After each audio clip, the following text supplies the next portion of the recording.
Welcome to the Content Matters podcast, where digital content and marketing pros talk shop. Tech may be changing fast, but great content is timeless. Get inside tips, trends, and practical know-how from the top minds in the digital content industry. Sponsored by Ingeniux, the uniquely agile content management platform. Welcome everyone back to the Content Matters podcast, where we like to talk to lots of industry experts about digital content, digital experience, and marketing. Today, I am excited to have with me Claudio. Oh, I'm so sorry. I'm going to say your name horrible, and this is Claudio. How about you say it for me, and then I won't feel quite so bad. That's fine. Claudio Guglieri. Guglieri. Oh, I should have asked you that right in the beginning. Claudio is going to be a keynote speaker at the upcoming Ingeniux User Conference. He is an independent designer and a creative director. He has his own studio, and he's actually, I was looking back over your experience, a lot of great job, worked for a lot of great companies, including Microsoft, Adobe, and Apple. So he's going to have some really great things to talk with us today. Thanks very much for joining us, Claudio, and I'm really sorry I didn't do your name right.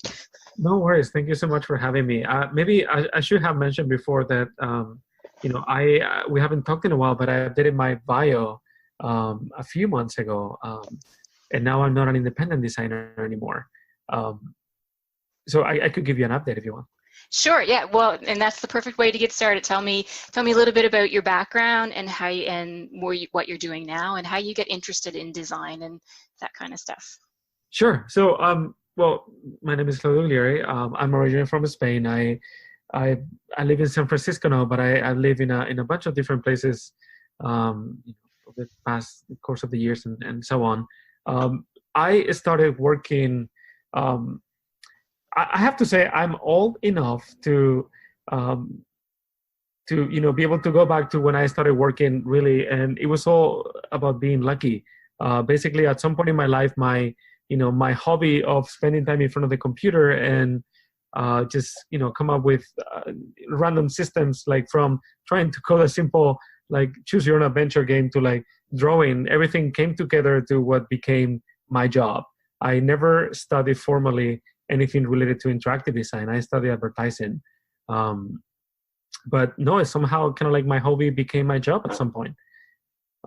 And that's how you want it to be, right? You want to do whatever you're doing, you want to be in love with it. So what a greater way to do. So you're not independent now. Who do you work with?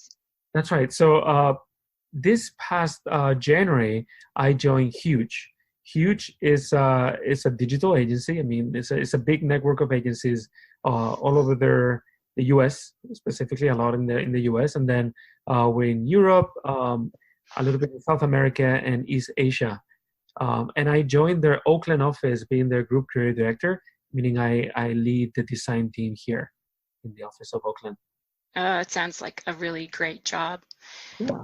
Yeah. So tell me, you said you worked at some really big companies doing, interactive design and such, like Apple and Adobe, and probably some not so big name companies, but still some really exciting work. What are some of the big things that you learned about design while working at the companies that you've worked with? Yeah, so just like 2016 to 2018, I was at Microsoft. I think, there are many ways to look at this, and there are definitely like many different answers I could give to that question. I think something interesting is there's in the past few years, I feel design has become a little bit of a buzzword, which is a good thing because it just it gets to other parts of the company that it wouldn't normally get to. I do feel within the field of design there's always a tension between really crafting and selling. I feel like the more the more you go towards this managerial path, you kind of like lean over the selling part a bit more, and the more you go into the individual contributor path, you lean into the craft a bit more. So that tension is always there, and in big corporations it becomes even more apparent because you get to see it more often. You get to see people that have been working in this industry for the last 25 years, and they might call themselves designers, so designers in their title, yet no such work is coming out of their hands, right? Right. So I would say, like, I think design, it's more, it's, I don't want to say a philosophy, but it's more like how you approach problems than really the craft of the work necessarily, Right. Is that kind of where the whole topic of human-centered design comes up? That it's, we used to think about design as, just creating web pages that look pretty, but there's so much more to it now than just, colors and fonts and things. It's a Right. whole experience that you as a designer have to try to figure out what really works for a customer. Right. So I think you're hidden in a different, I guess, potential answer, which is, from where we started to where we are now, the baseline is much higher. Now anyone can go and create a website that looks, it will look pretty decent. Yeah. I had this friend, he said, like, pixel perfection is not, a skill set anymore because everything is pixel perfect. But 10 years ago, it was a thing you could say, I'm pixel perfect, or this design is really sharp. Now everything is sharp. Therefore, the differentiator is not really the visuals that much, even though there's still a big part of it. But how are you solving a problem, or how are you actually improving an experience?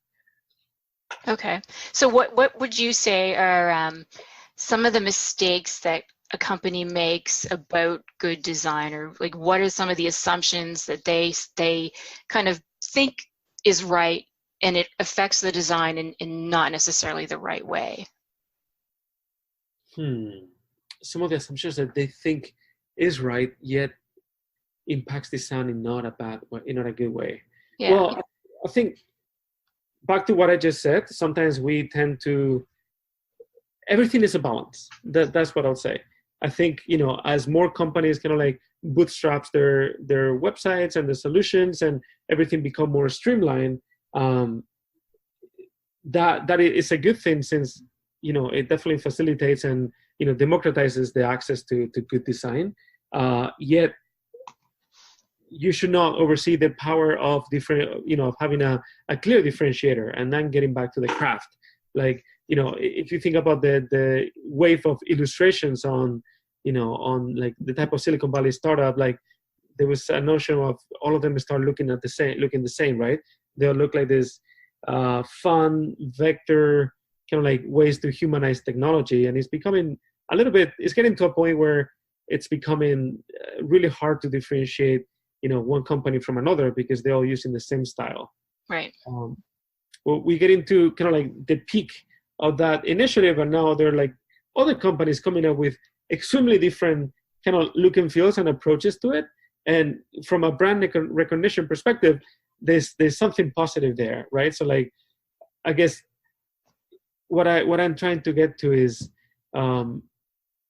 there is still value. Everything is a balance. There's still value on the unique craft of your brand and make it different from others. I think that following a trend versus leading is always a tension that I don't think we will ever figure it out, because it's timeless.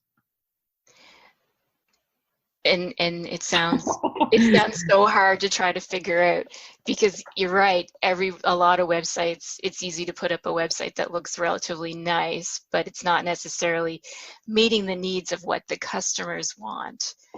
And I saw that one of the things that you talked about was this idea of emotional experiences. What does that mean? Emotional experiences, as in kind of like the work that we did at Microsoft, right? Yeah. Yeah, I mean, that's,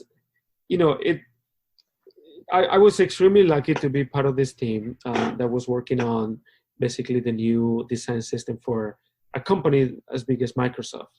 I started working on that team from, one of the first party apps that shipped with Windows 10. And then I got the opportunity to join and lead the art direction of it. The whole premise of the design system is that if we could basically leverage, everything comes back to the notion of the natural user interface, which is something that was first coined by this person, Bill Buxton.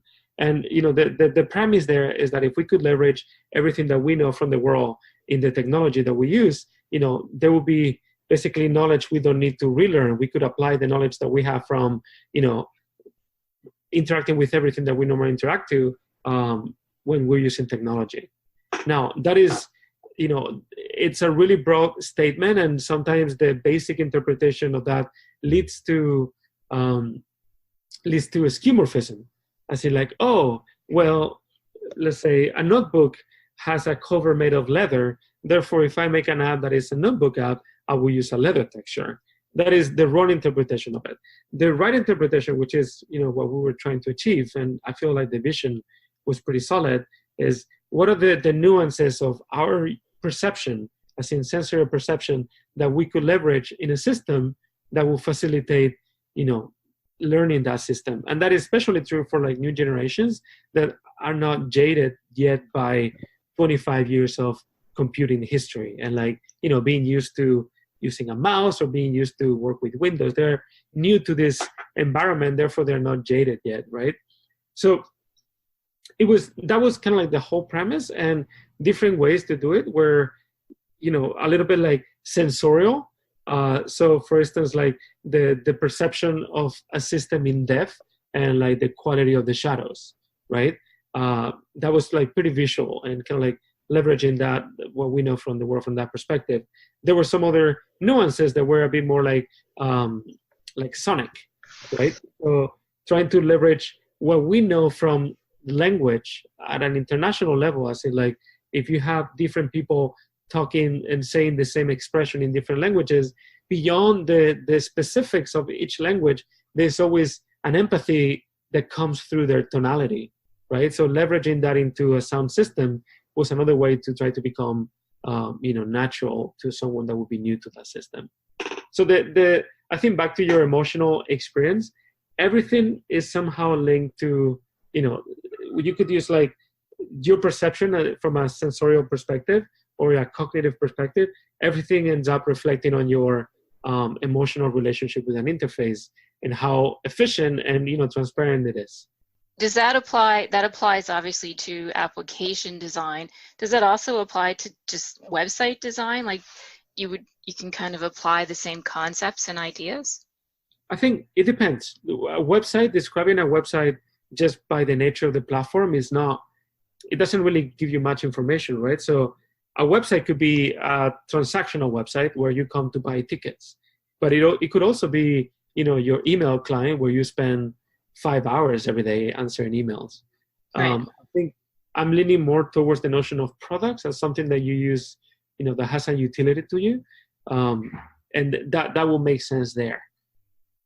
And that's why, and that goes to like all the new apps that are coming out and all the new startups that are creating all these new applications and content and stuff, that you really want to think about these kind of things when you start thinking about how you design those interfaces and experiences.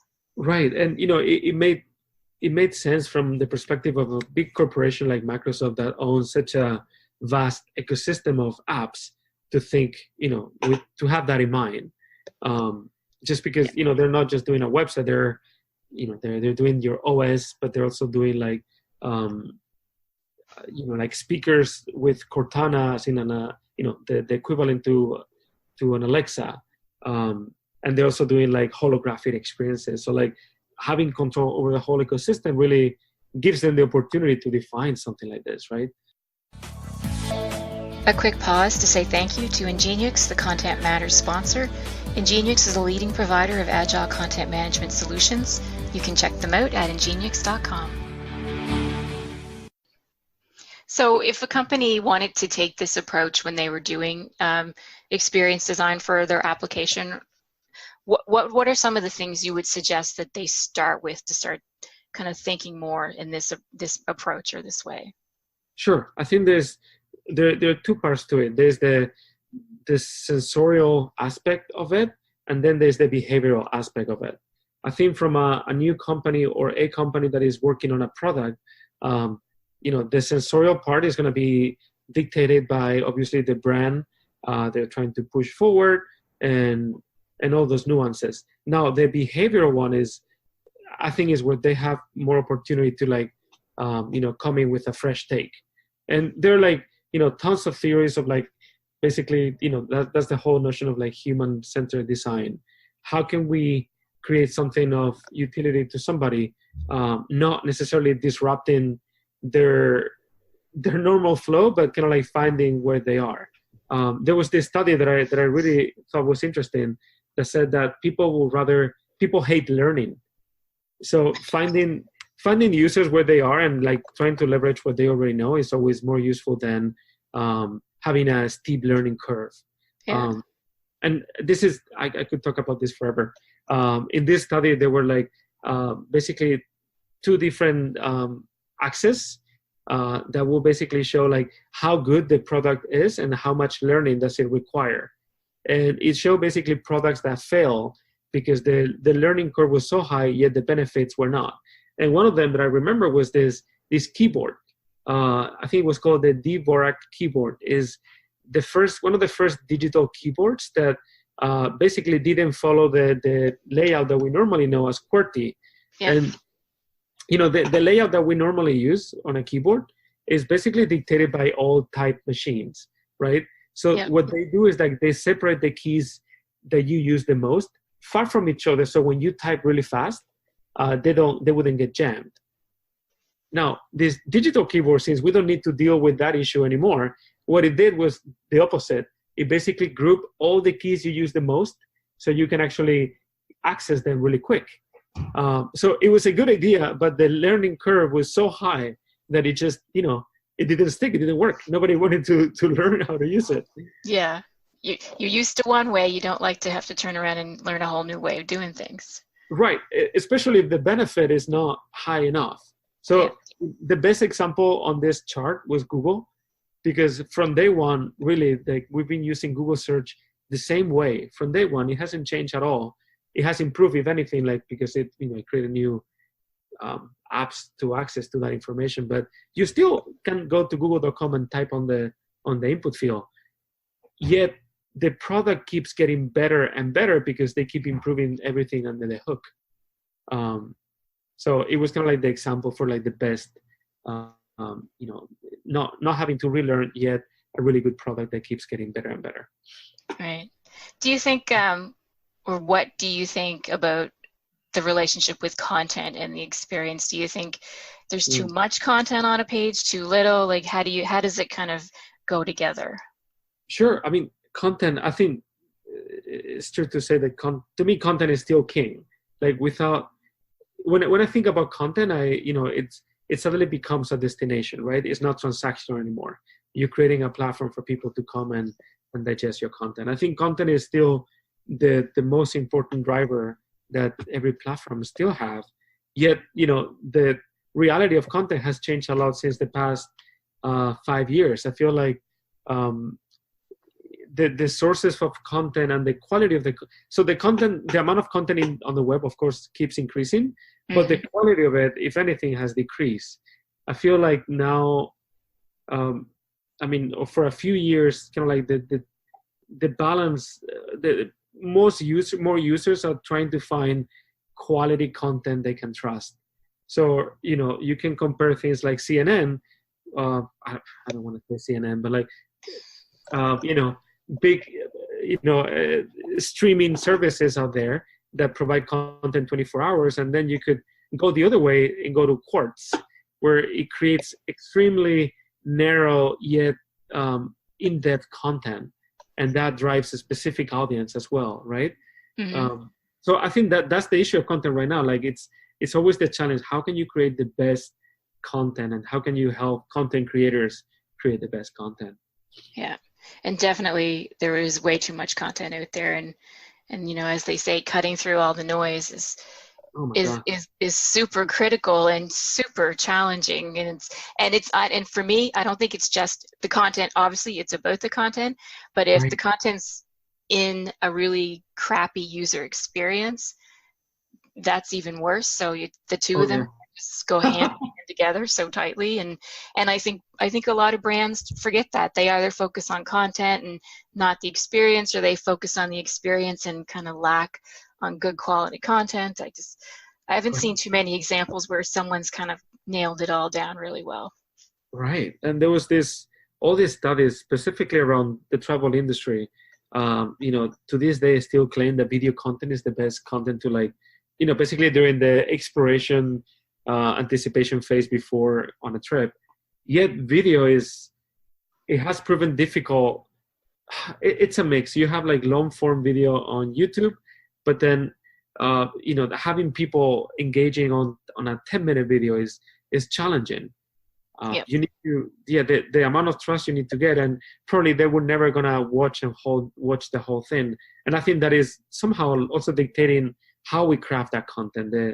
The small bits of content we tend to like use to organize the content has changed.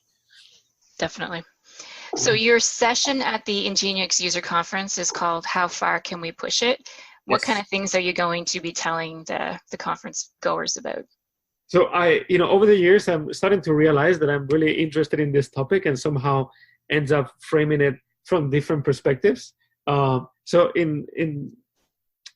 I basically am building a little bit the fact that, what I did for, in this talk, making technology more natural, was somehow a preamble to this new talk. Basically, how far can we push it? Talked about the different. The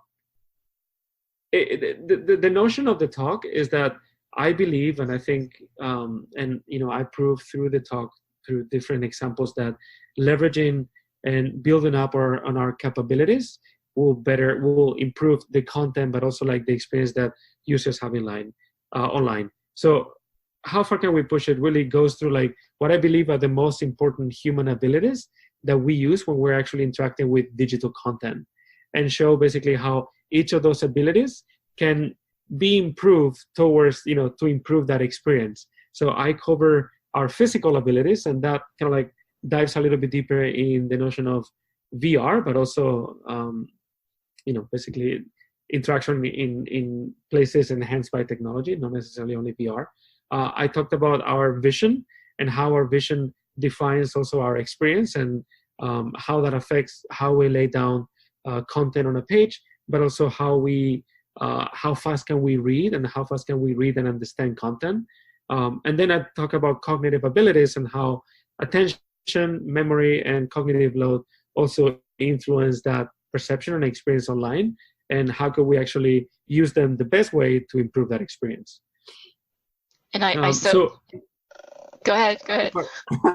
I was going to say, it sounds really thick, but I have like some practical examples that I always just have fun taking people over, and I realize how it ends up becoming really engaging. So really looking forward to it. Yeah, I definitely would love to be sitting in the audience listening to that, because it just sounds very fascinating. You should, of course.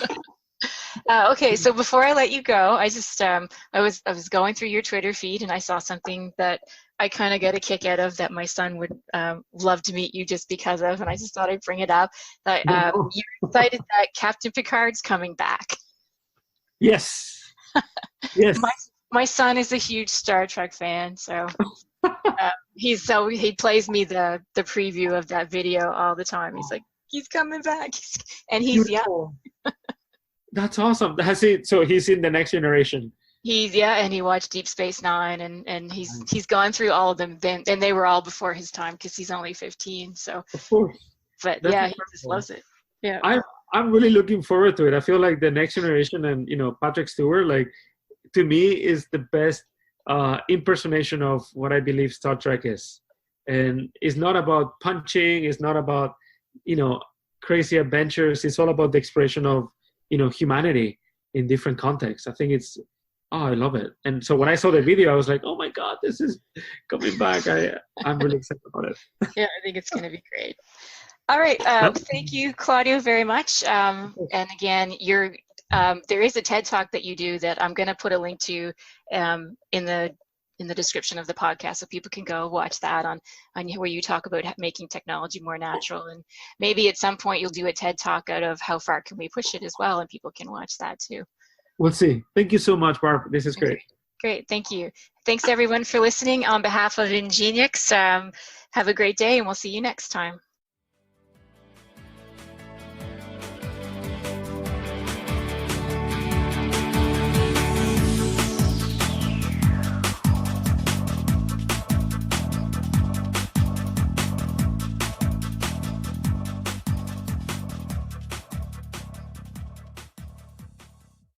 The podcast you just heard was made using Anchor. Ever thought about making your own podcast? Anchor makes it really easy for anyone to get started. It's a one-stop shop for recording, hosting, and distributing podcasts. Best of all, it's 100% free. Sign up now at anchor.fm/new. That's anchor.fm/new to get started.